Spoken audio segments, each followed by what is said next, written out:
ঈদুল আজহা। নাম কি বলেন বলেন?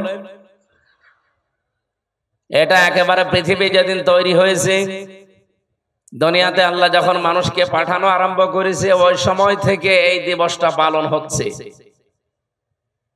মুসলমানদের দিবসই এই দুইটা, একটা ঈদুল আজহা আর একটা ঈদুল ফিতর। ঈদুল ফিতরটা হয়তো সেই দুনিয়া তৈরি হওয়ার পর থেকে ছিল না, কিন্তু ঈদুল আজহা এটা ছিল। কথা বুঝতেছেন? আল্লাহ রাব্বুল আলামিন বলেন, ফাতলু আলাইহিম নাবা বানাই আদম বিল হক। হে নবী, আপনি আপনার উম্মতদের কাছে আদম নবীর সন্তানদের কাহিনীটা যথাযথভাবে তেলাওয়াত করে শোনান। আমাদের প্রশ্ন হচ্ছে, যখনকার কাহিনী, ওই সময় আমাদের পৃথিবীতে আসার কোনো খবর আছে? বলেন বলেন। মায়ের পেটেও আসে নাই, শুধুমাত্র আদম নবীর পৃষ্ঠদেশ থেকে আল্লাহ বের করে আমাদেরকে রেখে দিয়েছিলেন এতটুকুই। ওই কাহিনী এখন হাজার হাজার বছর পর আমাদেরকে আল্লাহ যথাযথভাবে শোনাতে চান কেন? কারণ কিয়ামত পর্যন্ত ওই সময়টা মানুষের ভেতরে অতিলকাল আইয়ামু নুদাউিলুহা বাইনান নাস।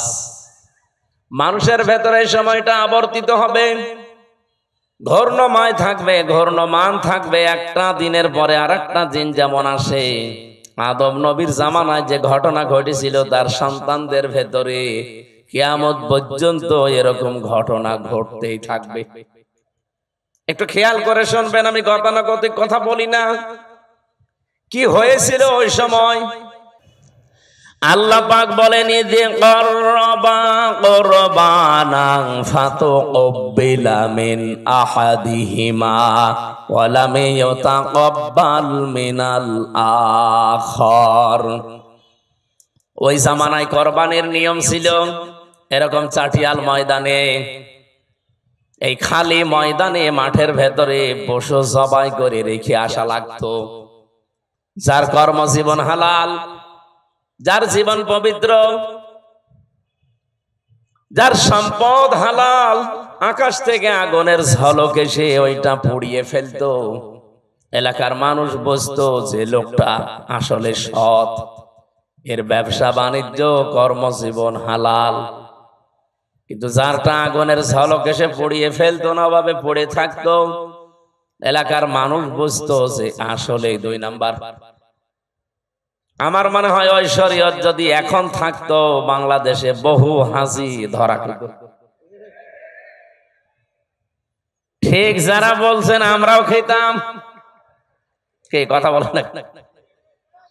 বহু মানুষ আমরা ধরা খেয়ে বসে থাকতাম, যেন পড়ে থাকতো। আমার বউ জানতো যে কারে নিয়ে বসবাস করছি, এ তো 2 নাম্বার।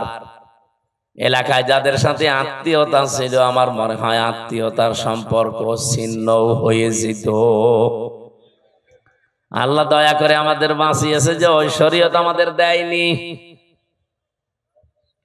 ওই জামানায় যারটা কবুল হয়ে গেছে, আকাশ থেকে আগুনের ঝলক এসে, তার নাম হাবিল। আর যারটা কবুল হয়নি, ওখানে পড়েছিল, তার নাম কাবিল। আদম নবীর এই 2 সন্তান কি আছে এর ভেতরে? যারটা কবুল হয়নি এই কাবিল, ও ডাক দিয়ে বলে ক্বালা লা আक़তুলান্নাকা।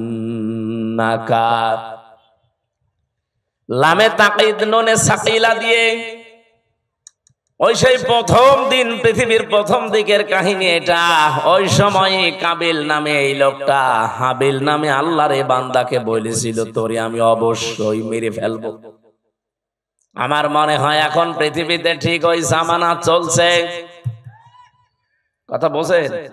খালি একজন বললো ঠিক, আপনারা কি কবরে আছে? কি বলছে আপনি টের পেয়েছেন? বলেন তো, ওই সময়টা যে এখন ঘুরে এসেছে কেন বললাম? আগস্টের 5 তারিখের পর থেকে আপনি একটু তাকান এই দেশটার দিকে। 73টা উপরে দল কাজ করছে এই দেশে রাজনৈতিক ভাবে। কারো নিবন্ধন আছে, কারো নিবন্ধন নেই, কারো মার্কা আছে, কারো মার্কা নেই। কিন্তু বাস্তবতা কি? এই শুধুমাত্র এই 10 মাসের ব্যবধান না, এই 54 বছরে আপনি যদি বাংলাদেশ এই দেশটা সম্পর্কে একটু চিন্তা ভাবনা করে দেখেন, 73টা দল কিন্তু কাজ করছে, সবাই এই দেশের মানুষের কাছে জনপ্রিয় না। কি কথা বলেন না কেন? এদেশে এমন দল আছে শুধু লিল্লাহি তাকবীর, আল্লাহু আকবার এই শব্দ দিয়ে যদি ডাক দেয়, এই ময়দানটা আমার মনে হয় এরকম 500 ময়দান লাগবে কালকেই। কিন্তু এই দেশে এমনও দল আছে, ওরা যদি ডাক দেয় শুধুমাত্র সভাপতি আর সেক্রেটারি ছাড়া কেউ নেই। এরকম দল নেই। রাজশাহীবাসী এই 54 বছরে মানুষের জন্য নিজের ইমানের উপরে চলতে গিয়ে কত মানুষ এই দেশে আজ জনপ্রিয় হয়ে গেছে। তাদের কথা মানুষ আর শোনে, তাদের কথা বললে মানুষ কন্দন করে। কিন্তু কিছু মানুষ যাদের ডাকে মানুষ আসে না, এ মানুষগুলো আজ ঠিক কাবিলের মতো চরিত্র নিয়ে রাস্তায় নেমেছে।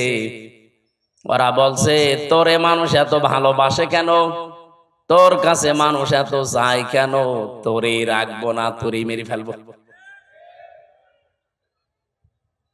দৃশ্য দেখে যা মনে হচ্ছে সেই প্রথম জামানার সেই কাবিল আবার দুনিয়ায় ঘুরে এসেছে বিভিন্ন রূপ নিয়ে। কথা বললেন না? কাবিল যদি নাও আসে, কাবিলের ভাইরা ভাইরা এসেছে। আপনি নিজের চরিত্র ভালো না, মানবতার জন্য কোনো কাজ করেন না, তে মানুষ আপনাকে ভালোবাসবে কি দিয়ে? আপনি যে পৃথিবীতে উত্তম, আপনি যে পৃথিবীতে ভালো, সবচাইতে উত্তম জাতি আপনি, কেন? কুনতুম খায়রা উম্মাতিন উখরিজাত লিন-নাস তা'মুরুনা বিল মা'রুফি ওয়া তানহাউনা আনিল মুনকার ওয়া তু'মিনুনা বিল্লাহ। সূরা আলে ইমরানে এসেছে, তোমরাই শ্রেষ্ঠ জাতি, তোমাদেরকে আমি মানুষের কল্যাণের জন্য বের করেছি। সুতরাং পৃথিবীতে যার জন্য কল্যাণ সাধন হয়, যার দ্বারা মানুষের উপকার হয়, আল্লাহর কোরআনের এই ভাষা অনুযায়ী তারা পৃথিবীতে শ্রেষ্ঠ। এ ঘোষণা দিয়েছেন কে? বলেন বলেন।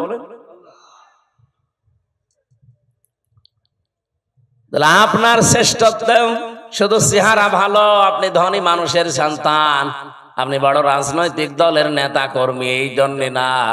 আপনার সম্মান আমার আল্লাহর কাছে এই জন্যই যে আপনি মানবতার উপকার করেন কিনা। কি তা'মুরুনা বিল মা'রুফ ওয়া তানহাউনা আনিল মুনকার, দুইটা বিষয় মাস্ট বি আপনার ভেতরে থাকতেই হবে। আপনি ভালো কাজে আদেশ করবেন না অনুরোধ করবেন? বলেন বলেন। এই আয়াতটা নিয়ে সারা দেশে সমস্যা। সবাই আমরা বলি সৎ কাজে আদেশ করো, অসৎ কাজে নিষেধ করো, এটা বাংলা অর্থ হয় না। এই দেশে যারা আমরা এই আয়াতের বাংলা করেছি, তারাই প্রথম অংশটা মানি না, দ্বিতীয় অংশটা হালকা মানি। আপনি বলেন তো, সৎ কাজে আদেশ করার অনুরোধ করা কি এক? বলেন বলেন। এ বাংলাদেশে বহু মানুষ আর সৎ কাজে অনুরোধ করে। কোরআন শরীফ আপনাকে আমি ছেড়ে দিলাম, একটা আয়াত দেখান তো যেখানে আছে যে আমার বান্দারা সৎ কাজে অনুরোধ করো। আছে? যেখানেই পাবেন তা'মুরুনা বিল মা'রুফ অথবা ইয়ামুরুনা বিল মা'রুফ, আপনাকে ভালো কাজে সৎ কাজে আদেশ করা লাগবে, আর আদেশ করলে আদেশের জায়গায় থাকা লাগে। এই কথা বলেন না কেন? আপনি বলেন আজ 54 বছর ইসলাম এই দেশে আদেশের জায়গায় আছে, অনুরোধের জায়গায় আছে। আমরা চাই ইসলামকে আদেশের জায়গায় নিয়ে যেতে। এটার জন্য যদি কোনো মানুষ বলে যে আমি আদেশ দিতে চাই ইসলাম দিয়ে, তাহলে আমার চেয়ার লাগবে, ওই চেয়ারে আমি বসতে চাই। ইউসুফ নবী এটা বলেছিল। ক্বালা ইন্নী খাযাইনুল আরদি ইন্নী হাফিজুন আলীম। হে দেশের বাদশা, আপনি আমাকে খাদ্য মন্ত্রণালয়ের দায়িত্ব দেন, আমি এটা হেফাজত করে রক্ষণাবেক্ষণ করে এই মন্ত্রণালয় চালাতে পারবো। তার মানে দায়িত্ব চেয়ে নেওয়া জায়েজ আছে যদি ওই রকম পরিস্থিতি তৈরি হয়। আমার মনে হয় বাংলাদেশে এখন ওই পরিস্থিতি তৈরি হয়েছে। সব জায়গায় যেহেতু চলছে 620টা বাড়ি বানানোর প্রতিযোগিতা, এই জায়গায় এখন মাওলানা মতিউর রহমান নিজামীর মতো মানুষ দরকার। লোকটা মন্ত্রী ছিল, মন্ত্রণালয় চালানোর পরে 36 টাকা বেঁচেছিল, এটা আবার সরকারকে ফেরত দিয়েছে। আপনি দেখান বাংলাদেশে আর একটা মন্ত্রী এরকম। আবার কি দেখতে চান, সে তো দেখিয়েই গেছে। এইরকম মানুষগুলো যদি এখনো এই দেশের দায়িত্ব চেয়ে নেয় যে আমাকে 5 বছরের জন্য দেন, দেখেন আমি কিভাবে হেফাজত করি। এর ভেতরে হয়তো একজন হবে অধ্যাপক আবুল কালাম আজাদ। আপনি ওনাদের না চিনলে একটু বোঝেন। যদি ওনার আদর্শ থেকে বিস্মৃত হয়ে যায়, ওনারে ভোট দেওয়া দূরের কথা, ওনার দিকে তাকানো যায় নেই। কিন্তু উনি সেই শপথ বাক্য পাঠ করেছিলেন, ক্বালা ইন্না সলাতি ওয়া নুসুকি ওয়া মাহইয়ায়া ওয়া মামাতি লিল্লাহি রাব্বিল আলামিন। এটা পড়েননি? পড়েছি। এটা যারা পড়েছে 4টা কথা আল্লাহকে বলা লাগে যে আল্লাহ, আমার নামাজ, আমার কোরবানি, আমার জীবন, আমি যে বেঁচে আছি, আমি যে মরে যাব, আমার জন্য না, সব আমি তোমাকে দিয়ে দিয়েছি। তাহলে এইরকম যারা শপথ নিয়ে মাঠে আছে, এই মানুষগুলো যদি এখন সত্যি দায়িত্ব চেয়েও নেয়, আল্লাহর কসম আমি কোরআন মাথায় নিয়ে বলতে পারি, এই মানুষ জীবনেও তার নিজের জন্য না, কিছু করলে সে আল্লাহর জন্য, মানবতার জন্য করতে চায়। এটা সারা বাংলাদেশের মানুষ জানে। আপনি 73টা যে দল বললাম, একটা দল আপনি দেখবেন, শুধু ওই দল বাদ দিয়ে যত দল এই দেশে আছে, তারা দায়িত্ব নেওয়ার জন্য মারামারি করে, না দিলে আবার হত্যা পর্যন্ত করে ফেলে। কিন্তু একটা দল আমি পেয়েছি দায়িত্ব নেওয়ার জন্য মারামারি না, এদের দিতে গেলে আর কান্নাকাটি করে। আমি কি বেশি বললাম না বানিয়ে বললাম? এটা সারা দেশে বাংলাদেশের মানুষ জানে না। জেলা সভাপতি হওয়ার জন্য মানুষ মারামারি করে, এমনকি বিপক্ষে যারা আছে মেরে ফেলে। অথচ বাংলাদেশ জামাত ইসলামী, ইসলামী ছাত্র শিবির, ইসলামী ছাত্রী সংস্থা, আমি নিজে দেখেছি, জেলা সভাপতি, জেলা আমির হওয়ার জন্য দায়িত্ব দিতে চায়, নেওয়া তো দূরের কথা, আর কান্দে। অন্যান্য জেলা আমির, জেলা সভাপতি যারা হয়, তাদের তো উপায় আছে বিভিন্ন, আর এই দলটায় উপায় না, আরো নিজের যা আছে সব বিলিয়ে দেওয়া লাগে। এই জন্যই তো কান্দে যে আমি কি করছি, যা ছিল অন্তত এগুলো থাকবে না, সব চলে যাবে। সব চলে যাওয়ার পরও এদের কোনো দুঃখ নেই, কারণ ওরা এই কথা বলে এই রাস্তায় এসেছে যে আমার নামাজ, আমার কোরবানি। এখানে নুসুক শব্দের অর্থ 3টা। নুসুক মানে কোরবানি করা, নুসুক মানে হজের কার্যকলাপ এখন যেটা চলছে, নুসুক মানে ইবাদত বন্দেগী। আমার যত কিছু সব তো আমি আল্লাহকে দিয়েছি, এখন আমার নিজের বলতে আর কিচ্ছু নেই। কথা বলেন ঠিক কিনা? এই জন্য এই মানুষগুলো কাঁদে। ভালো কাজের আদেশ, এটা আদেশের জায়গায় না থাকলে জীবন অনুরোধ করে ভালো কাজ করা যায় না। আমাদের দেশে যেটা হচ্ছে, এটাকে আদেশ হয় না, অনুরোধ হয়। বলেন বলেন। আর ভালো কাজ কোনটা? এখানে যে আপনি তা'মুরুনা বা ইয়ামুরুনা বিল মারুফ বললেন, মারুফ মানে বলেন বলেন, কেউ যদি এখানে জেনে থাকেন বলেন যে মারুফ মানে কি? আমার মনে হয় আলেম পর্যন্ত বলবে এখানে অনেকেই যে মারুফ মানে ভালো কাজ। কে বলেছে আপনাকে? আপনি একটা অভিধান নিয়ে এসে দেখান তো যে মারুফ মানে ভালো কাজ লেখা আছে। এই শব্দটা এসেছে উরফুন থেকে, আরাফা ইয়ারিফু উরফুন। এর বাংলা অর্থ হচ্ছে পরিচিত হওয়া।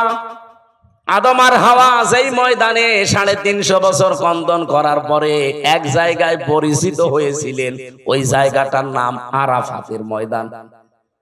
বাংলা অর্থ কি? পরিচিত হওয়ার জায়গা।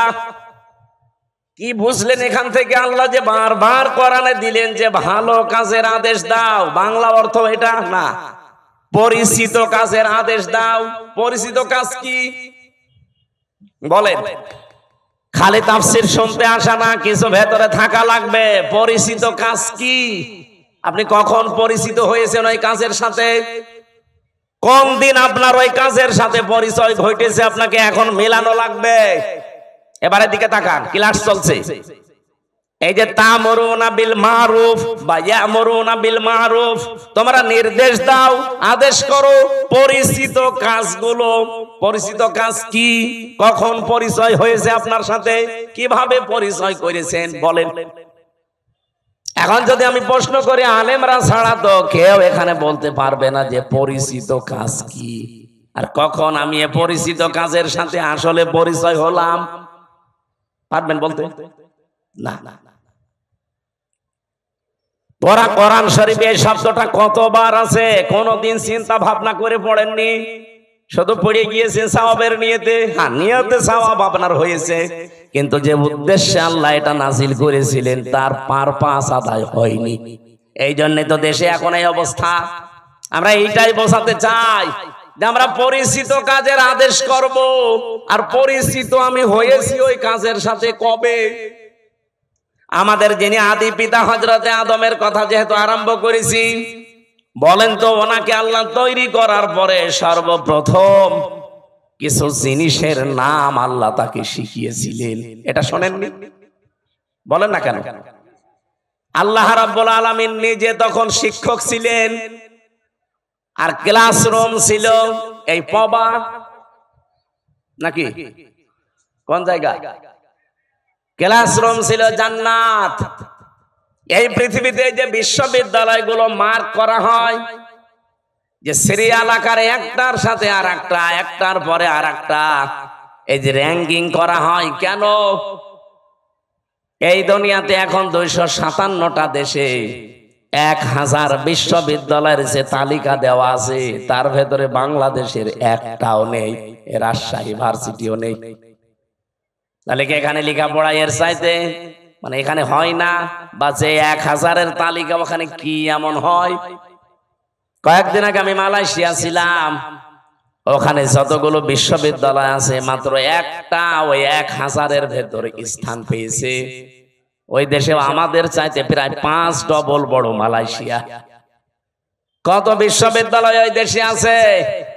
আমাদের দেশে যদি মনে করেন 1000টা আছে, সারা দেশ মিলে সরকারি বেসরকারি মিলে, তো ওই দেশে তাহলে 5000 আছে, তার ভেতরে মাত্র একটা র্যাঙ্কিং এ স্থান পেয়েছে। আমি যেখানে পিএইচডি করার জন্য চিন্তায় আছি, মালয়েশিয়া ইন্টারন্যাশনাল ইসলামিক ইউনিভার্সিটি, এইটাও তালিকায় নেই। এই যে ডক্টর মিজানুর রহমান আজহারি ওখান থেকে ডক্টরেট করে এসেছি, এই ভার্সিটি পর্যন্ত ওই তালিকায় স্থান পায়নি। তাহলে 1 নম্বরে যেটা আছে বিশ্বে কি হয় সেখানে তার গবেষণার স্তর কোথায়, ক্লাসরুমের কি সিস্টেম। আমি বিশ্বের যতগুলো দেশে গেছি আজ পর্যন্ত, যে দেশে নামি আগে যাই বিশ্ববিদ্যালয়ে, সেখানে আগে লাইব্রেরিতে যে দেখি আসলে এখানে হয় কি। আমি যেটা বোঝাতে চাচ্ছিলাম, আল্লাহ নিজে যেহেতু ক্লাস নিয়েছেন, ক্লাসরুমের সিস্টেমটা আমাদের রাজশাহী ভার্সিটির মতো না, এই পবা কলেজের মতো না। ক্লাসরুমের জায়গাটা সরাসরি জান্নাত। কোন জায়গা বলেন? বলেন কি স্তরে তাকে আল্লাহ শেখাতে পারেন বলেন তো? গবেষণাগারে গবেষণালব্ধ বিষয় কি পরিমাণে সেখানে থাকতে পারে? কারণ শিক্ষক তো আর দুনিয়ার কেউ না, সরাসরি কে? আর ছাত্র আমির হামজা না, ছাত্র উজ্জ্বল না, ছাত্রকে আদম নবী, একজন নবী। কোনদিন ভেবেছেন যে ওই দিন আল্লাহ কি শিখিয়েছে তাকে?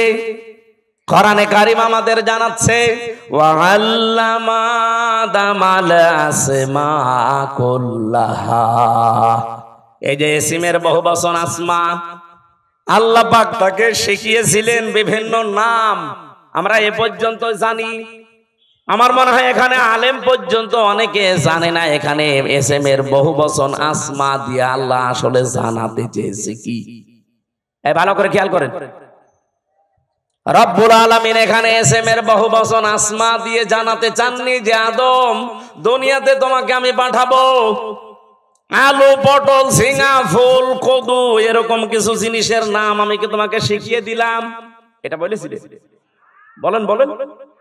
আর এটা যদি বইলেও থাকে, আপনার কি মনে হয় যে এরকম কিছু এইরকম ক্লাসে শিখাতে পারে? এটা কি 1 2 3 4 এর ক্লাস? বলেন এই ক্লাস কি নার্সারি পেলে কেজি 1 এর ক্লাস?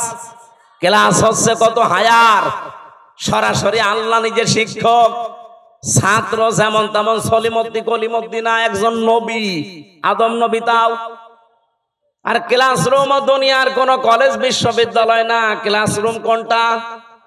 আরো জোরে বলেন।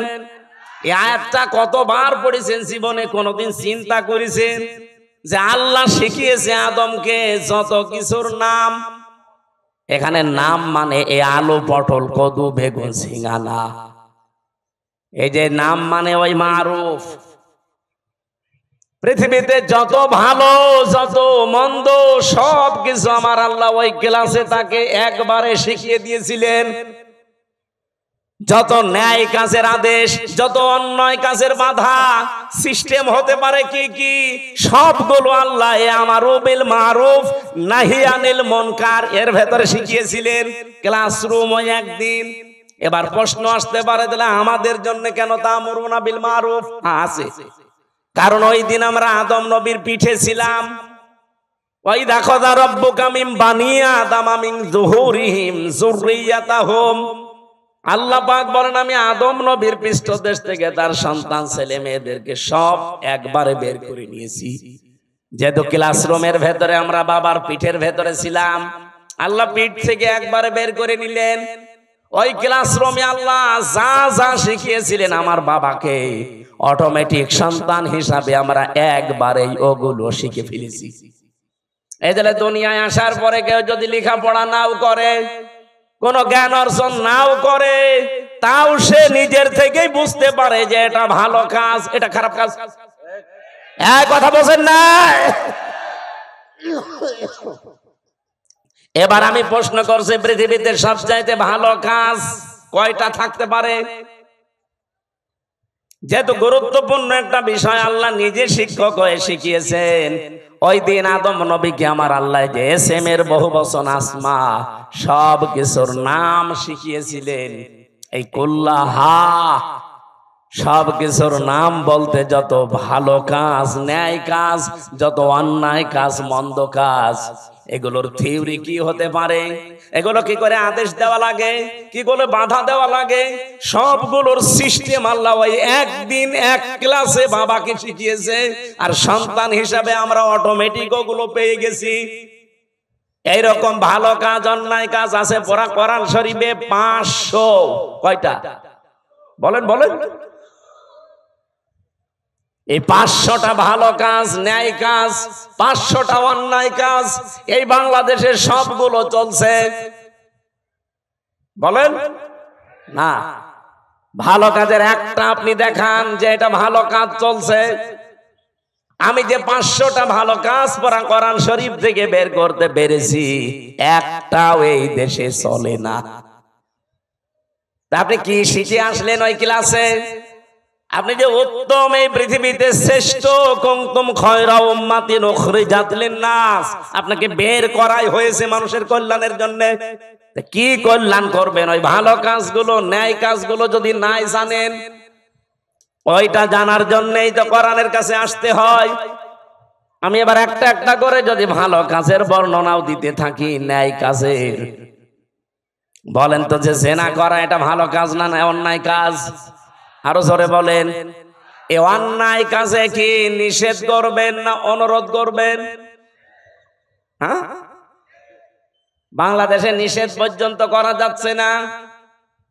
আজ যারা নারী সংস্কারের নাম নিয়ে, সমান অধিকারের নাম নিয়ে ঢাকার রাজপথে পিঠ পেট সব খুলে যে আমরা সমান অধিকার চাই, এই কথা যারা বলছে বলেন এরা প্রত্যেকেই বেশ্যা কিনা? ওরা নিজেরা বলছে আমরা চেয়েছিলাম হিস্সা, হয়ে গেছি বেশ্যা। আপনি আসলেও বেশ্যা। আজ আমরা যে শ্রেষ্ঠ জাতি পৃথিবীতে, কেন শ্রেষ্ঠ হলাম তাও জানি না, যার কারণে শ্রেষ্ঠ ওইটাই নেই। আপনি আন্দাজে দাবি করলে হবে? এই জন্য ন্যায় কাজ অন্যায় কাজ এটা আপনাকে এই মুহূর্ত থেকে জানা লাগবে।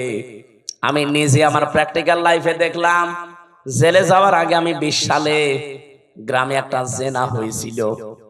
দুইজনই বিবাহিত এবং বিবাহিতা, তাদের সাক্ষী এবং প্রমাণও 4 জন ধরা পড়ে গেছে।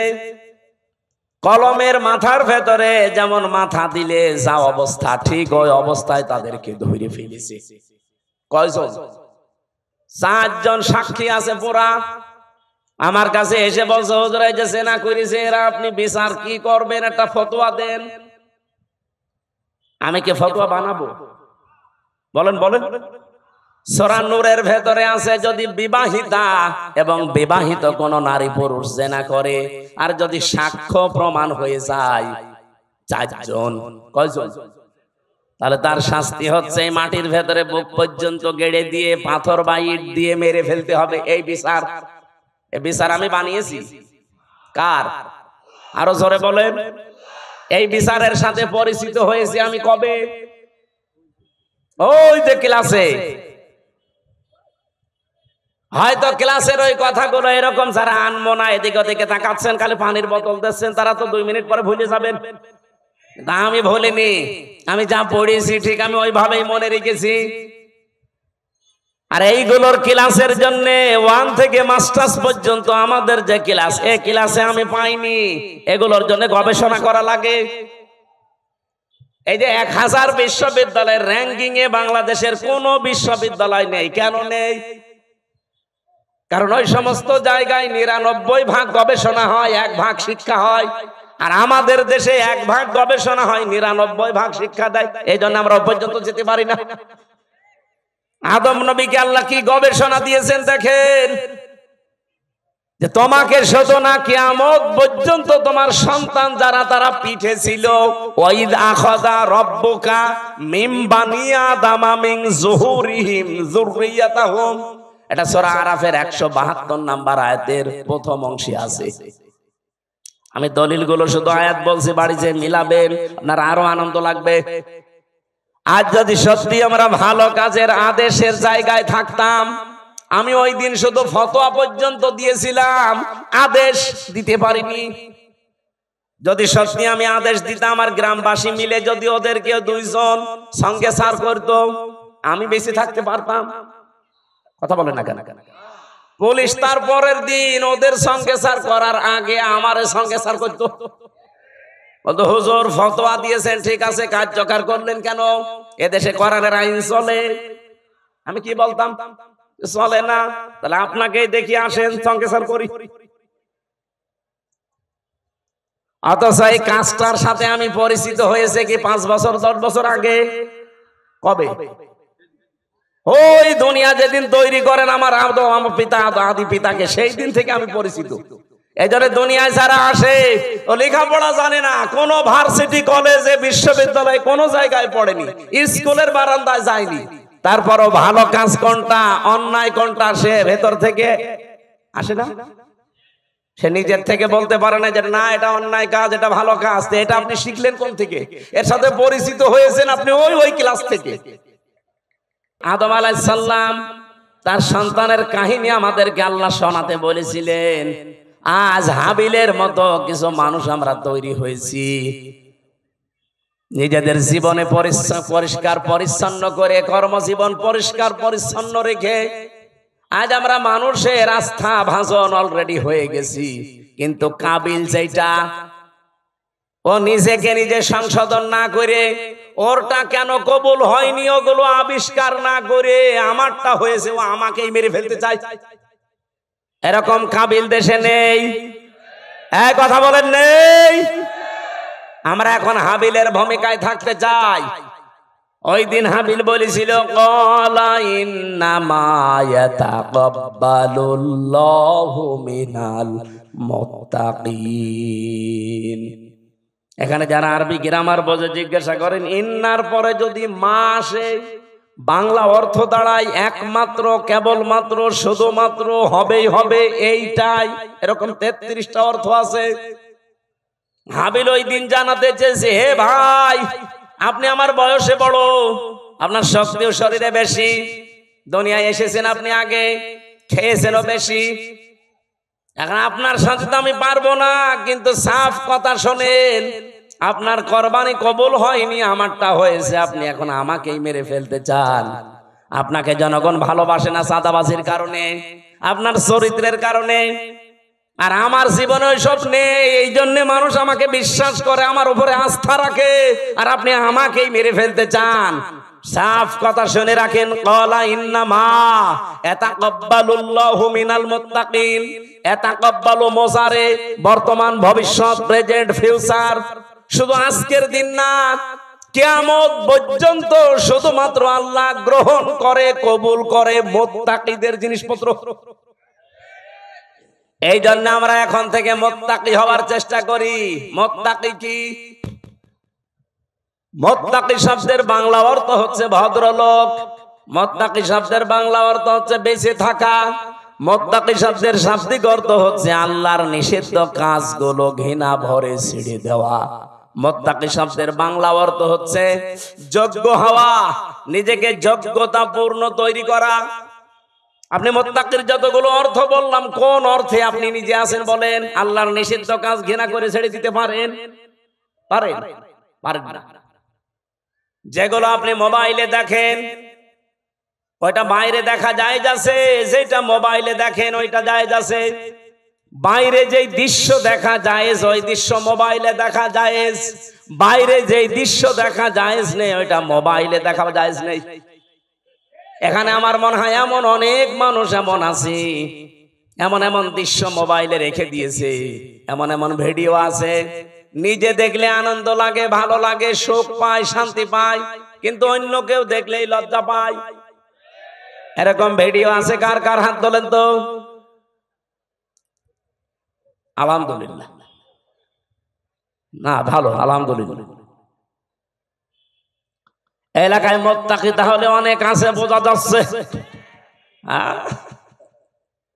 এক্ষুনি আমি চেক করবো জিহাদরে দিয়ে, যাও তো একটা একটা করে মোবাইল চেক করে দেখো, এমন এমন ভিডিও যদি থাকে যেটা নিজে দেখলে আনন্দ পায়, অন্য দেখলেই লজ্জা পায়। যারা ঠিক বললো যে একটা একটু ওঠেন তো দেখি আল্লাহর ওলি, যাওয়ার আগে ডিলিট করে দেবে। মুত্তাকি হওয়া ছাড়া কিছুই কবুল হবে না জীবনে। আদম নবীর সন্তান হাবিল এইটা জানিয়েছিল তার ভাইকে। এজন্য আজ যারা কাবিলের ভূমিকায় আছেন, জোর করে, জবরদস্তি করে, উল্টাপাল্টা করে, শক্তি দেখিয়ে, সন্ত্রাসী কায়দায়, আবার অনেকে চেষ্টা চালাচ্ছে যে যাব। কোথায় যাবেন? যাবেন কি করে আপনি? আপনি মুত্তাকি হন নাই তো আপনাকে জনগণ গ্রহণ করবে না, আল্লাহ তো গ্রহণ করবেই না। এই জন্য জাল মাল দিয়ে চেষ্টা করে যাচ্ছি যে আমরা মুত্তাকি হব। আমাদের পূর্বপুরুষরাও মুত্তাকি ছিল। এই কথা বলেন না কেন? তারা অন্যায় অবৈধ কাজ যেমন ঘৃণা করে ছেড়ে দিয়েছে, তারা নিজেকে যোগ্যতা সম্পন্ন তৈরি করেছে। অনেকে বলে হুজুররা কিছু চালাতে পারবে না, চালাতে পারে নাই। কৃষি মন্ত্রণালয়, শিল্প মন্ত্রণালয় নিখুঁত ভাবে চালিয়েছে, আর এমন নিখুঁত ভাবে চালিয়ে দেখিয়েছে, বাংলাদেশে ইতিহাস হয়ে আছে শিল্প মন্ত্রণালয়টা। আজ পর্যন্ত কেউ রেকর্ড ভাঙতে পারে নাই। মাওলানা মতিয়ার রহমান নিজামী রহমতুল্লাহ আলাইহি যখন শিল্প মন্ত্রী ছিলেন, আমি নিজে ওই সময় দর্শনা মাদ্রাসায় পড়ি চুয়াডাঙ্গায়। ওই যে কেরুস মিল নাম শোনেননি? চিনির মিল, কেরুর মদ, ওই জায়গায় উনি গিয়েছিলেন। ওই সময় একজনকে পাঠিয়েছিলেন এমডি করে। এই যে সৎ মানুষ চেয়ারে থাকলে যে কি হয়, আর 54 বছরে সেখানে 1 টাকা লাভ হয়নি, অথচ ওই 5 বছরে 5 বার প্রত্যেকবার লাভ হয়েছে। সুবহানাল্লাহ বলতে পারেন নাই? এরকম মানুষগুলো শুধু শিল্প মন্ত্রণালয় না, যত মন্ত্রী আছে সব যদি এইরকম মানুষ হতো না, এ দেশটা ওই মালয়েশিয়ার মতো 2004 সাল থেকে দাঁড়িয়ে যেত।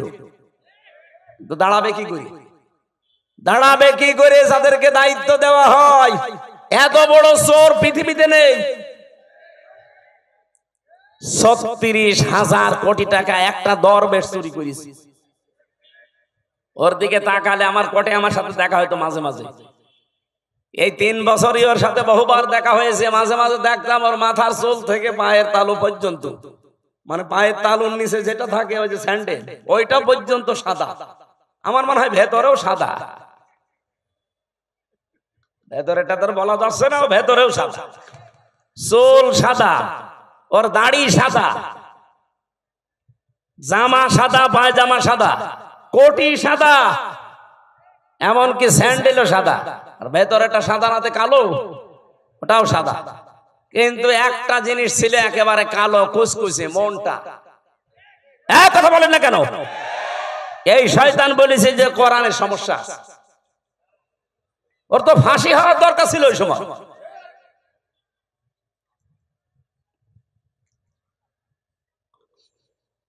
আমি তো বাস্তব কথা শোনাতে চাচ্ছি। এই এমডি কে উনি পাঠিয়েছিলেন রাত 3:30টার সময়, যে উনি জয়েন করেছে। চিন্তা করছে আজকে আমি একটা চমক দেখাবো। একেবারে মেন গেটে যে দারোয়ান আছে তারে বলছে, আপনি এখান থেকে একটু নিরাপদ দূরত্বে থাকেন, আপনার পোশাকটা আমারে দেন। ওই যে হাটে একটা লাঠি নিয়ে বসে থাকে, লাঠি নিয়ে দারোয়ানের মতো বসে আছে।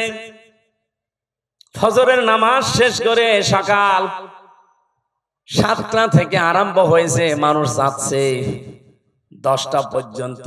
এরপরে ডিউটি আর এক দলের আসবে। তখন বাজে 11:45। একজন একেবারে সেরকম বড় দাড়ি, জোব্বা জামা গায়ে, পাগড়ি মাথায়, এত বড় বড় দাড়ি নিয়ে প্রাইভেট নিয়ে ঢুকতেছে। তো দারোয়ান মনে করছে যে নতুন দারোয়ান হবে হয়তো। আজকে আর অন্য দিনের মতো গেট খোলে নাই, গেট বন্ধ করে দাঁড়িয়ে আছে। বলছে না, আমি আপনাকে ঢুকতে দেব না। এই দারোয়ানের বাচ্চা, আপনি যাই বলেন না কেন, এখন বাজে কত? আপনার তো এখানে আসার কথা 10টায়, এখন বাজে 11:45। 1 ঘন্টা 45 মিনিট লেট আপনার। আপনি যদি আমার চাকরি খেয়েও ফেলেন, আমি আপনাকে আজ ঢুকতে দেব না। এখন দারোয়ানের সাথে মারামারি করবে? শেষ পর্যন্ত বলেছে ঠিক আছে, তোর চাকরি কে রাখে আমি দেখবো। এই ধস্তাধস্তিতে শেষ হয়ে যাওয়ার পরে দারোয়ানকে এবার ভেতরে যে বলছে, আপনার দায়িত্ব আপনি পালন করেন, যান। আমি চলে গেলাম। যে এমডির অফিসে বসেছে, ওই লোকটার খবর নিয়ে ডাক দিয়েছে যে ওকে ডাক দেন আমার অফিসে। অফিসে ঢোকার পরে যখন সালাম দিয়েছে, জবাব দিয়ে বলছে, দাঁড়ান, চেয়ারে বসার দরকার নেই, আপনি দাঁড়ান, আপনাকে আমি কয়েকটা কথা জিজ্ঞাসা করব। এখন বাজে হচ্ছে 11:45, আপনার 10টায় অফিসে আসার কথা। আপনি যে মুখে দাঁড়িয়ে রেখেছেন, এই দাঁড়িয়ে আপনার জন্য না। কারণ এই দাড়ি যিনি রাখতেন তিনি কাজে এভাবে ফাঁকি দিতেন না। আপনি বিশাল জোব্বা গায়ে দিয়ে এসেছেন, পাগড়ি মাথায় দিয়ে। এই পাগড়ি জোব্বা আপনার জন্য না, কারণ এগুলো যিনি পরতেন তিনি জীবনে কোনোদিন কাজে ফাঁকি দেননি। আপনি কার আদর্শগুলো শরীরের ভেতরে ধারণ করে ফাঁকি দিচ্ছেন? আপনি 10টা থেকে 4টা পর্যন্ত ডিউটি করবেন, এইটা আপনার ইবাদত। কথা বলেন না কেন? আর আপনি 11:45, 1 ঘন্টা 45 মিনিট লেট, এই বেতন নিয়ে নেবেন। আপনার বেতন হালাল হয় কি করে? আপনার নামাজ হয় কি করে? আপনার দাড়ি রাখা আপনার জন্য না, কেটে ফেলেন দাড়ি। ওই বছরে লাভ হয়েছিল এই দেশে চিনির মিলে, ওই প্রথম শুরু হয়েছে। এই যে ডিউটি গুলো সঠিক ভাবে পালন করা, কোন জিনিসে ভেজাল না দেওয়া, চুরি চামারি বন্ধ হওয়া, বিশেষ করে দুর্নীতি আর কোন জায়গায় নেই, সবাই টাইট হয়ে গেছে। ওরে বাবা কি কঠিন মানুষ! 1 বার 2 বার 3 বার সিগন্যাল দেয়, 3 বারের পরে যদি সংশোধন না হয়, জনমের মতো বিদায় করে দেয়। একবারে ভয় দেখিয়েছে, সারা দেশে যত চিনির মিল সব টাইট হয়ে গেছে। কারণ ওনার উপরে যে আছে, যিনি পাঠিয়েছেন তিনি তো সাধারণ মানুষ না, মাওলানা নিজামী সরাসরি পাঠিয়েছে ওনারে। বলেন তো যে এই বাংলাদেশে যে ইতিহাস তৈরি করে গেল, এখন যদি আবার ওই রকম আমরা তৈরি করে দিতে পারি, আল্লাহর কসম আমি দিয়ে বলতে পারি বাংলাদেশ ও মালয়েশিয়া সিঙ্গাপুরের মতো দাঁড়িয়ে যাবে। মালয়েশিয়া দাঁড়িয়েছে 2004 সালের পর থেকে, সিঙ্গাপুরও দাঁড়িয়েছে 2004 সালের পর থেকে, পাশাপাশি দেশ। আমি ঘুরে আসলাম কয়েকদিন আগে। এ বাংলাদেশের চাইতে কত ছোট সিঙ্গাপুর জানেন? এ রাজশাহী জেলা আমার মনে হয় এই মাথা থেকে ওই মাথা 70-80 কিলোমিটার হবে না? হবে না? কত? 80 কিলোমিটার এই জেলাটা, এ মাথা থেকে ও মাথা। অথচ সিঙ্গাপুর একটা দেশ, মাত্র 42 কিলো এই মাথা ও মাথা, চারিদিকে সাগর, মাছ বিক্রি করে খেত ওরা।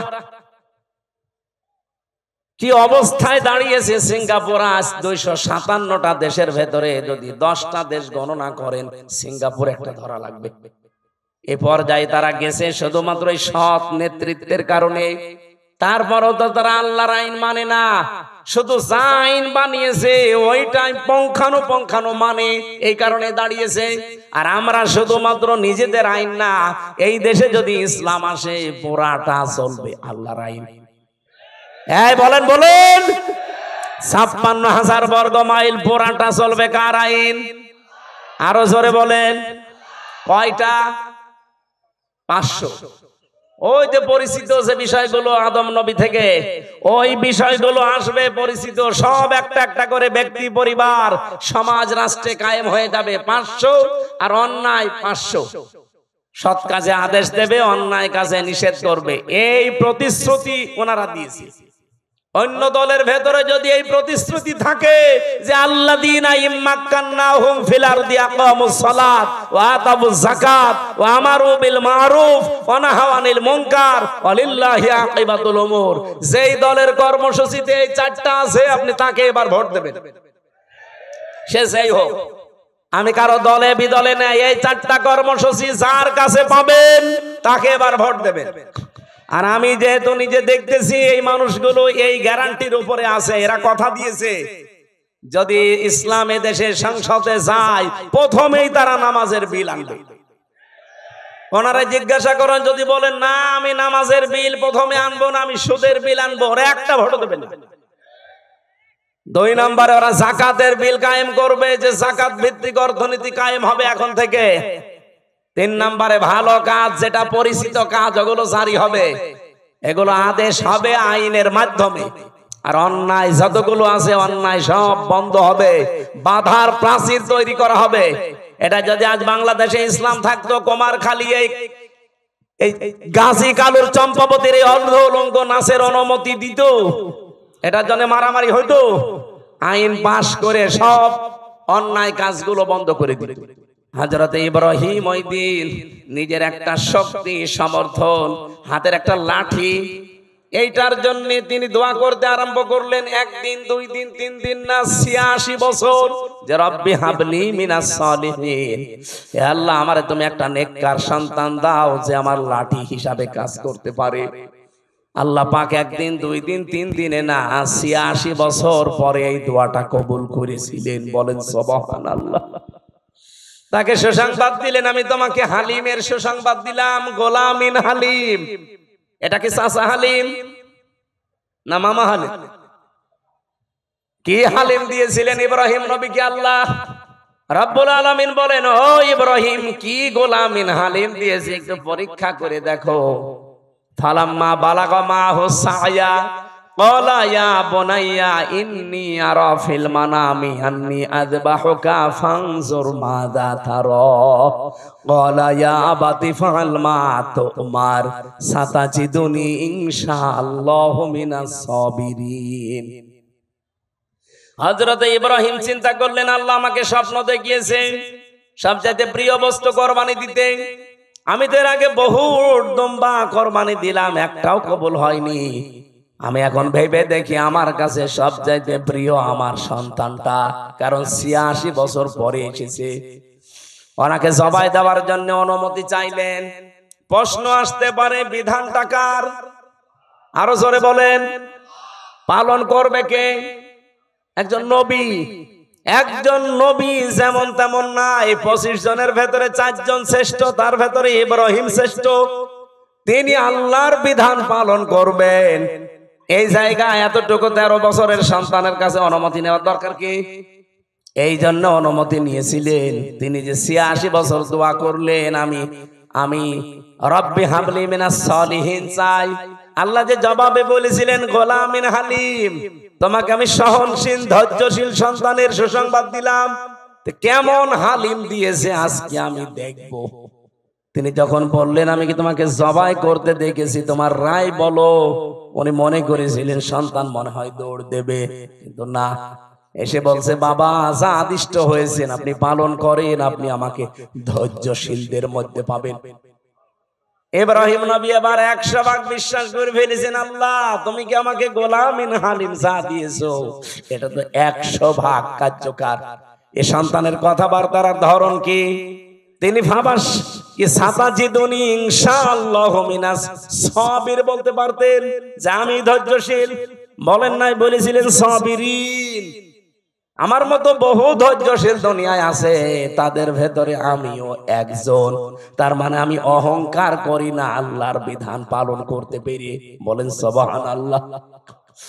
রব্বুল আলামিন এবার জবাব দিলেন ফালাম্মা আসলামা ওয়া তাল্লাহু লিল জাবিন। যখন দুইজনে এগ্রি হয়ে গেছে, আসলামা 2 বছর, দুইজনেই যখন রাজি আল্লাহর বিধান পালন করার জন্য, ইব্রাহিমও রাজি, ইসমাইলও রাজি, ওয়া তাল্লাহু লিল জাবিন, জবাই করার জন্য কায়দ করে ফেলেছেন। আমার আল্লাহ বলেন অনাদাইনাহু আইয়া ইব্রাহিম। এবার আমি ডাক দিলাম ইব্রাহিম না, আমি চাই না যে সন্তান জবাই হয়ে যাক, এই জন্যই তো স্বপ্ন দেখিয়েছি। সন্তান জবাই হয়ে যাক এটা যদি চাইতাম তো স্বপ্ন দেখাতাম না, একবারেই বলতাম ছেলে জবাই করে ফেলো। স্বপ্নের মাধ্যমে যে দেখালাম যে এই এই এই প্রক্রিয়া করো, তার মানে সন্তান জবাই হয়ে যাক, এটা আমার উদ্দেশ্য না। আমার উদ্দেশ্য তোমার আমার হুকুম মানো কিনা। কুরবানি এসেছে 1 বছর পরে পরে। হযরত ইব্রাহিম থেকে সুন্নাত এইটা পালন করার জন্য যে আল্লাহর বিধান সামনে যখন যেটা আসবে প্রশ্ন ছাড়া আমরা মানতে পারি কিনা। আমার কথা বোঝা গেছে কিনা? সামনে আল্লাহর বিধান যখন যেটা আসবে, যত কিছু হারাতে হয় হারাবেন। ইব্রাহিম নবীর মতো হাতে ছুরি নেওয়া লাগবে, ইসমাইল নবীর মতো গলা দিয়ে দেওয়া লাগবে। এই জন্য আল্লাহ আসলামা 2 বছর দিয়েছে। এদেশে এখন যারা দায়িত্বে আছেন, এই 15 দিন পরে যে কোরবানি, এই কোরবানিতে আপনারা ইব্রাহিম নবীর ভূমিকা পালন করবেন। আর আমরা 18 কোটি জনগণ যদি গলাও দেওয়া লাগে ইসমাইল নবীর ভূমিকায় আসতে চাই। আগামী জুন মাসের 6 বা 7 তারিখে আল্লাহর এই বিধানটাকে সামনে যদি সত্যি পালন করা যায় এই বিধানের মতো, আমার মনে হচ্ছে ইসলামে দেশে কায়েম হয়ে যাবে ইনশাআল্লাহ। আমি কি বোঝাতে চেয়েছি আপনারা ঠিক বুঝে ফেলেছেন। আল্লাহ আমাদেরকে আয়াতগুলো এইভাবে অনুসরণ আমাদের জাতির পিতা যেভাবে করেছিলেন করার তৌফিক দিন, আমিন।